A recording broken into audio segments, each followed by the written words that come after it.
In this tutorial I'm going to show you how to restore a Samsung A22 5G smartphone to factory settings, okay?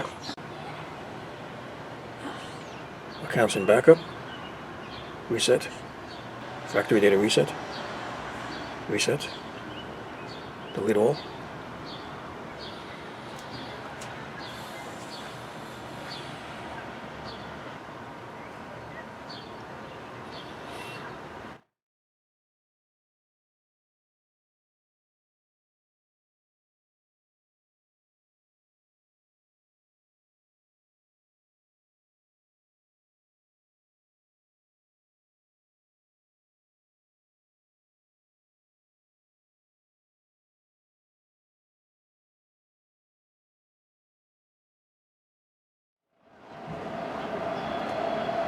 There you go. The phone has been restored to factory settings. So I hope you found this video useful. If you have, please show your support for this channel by subscribing.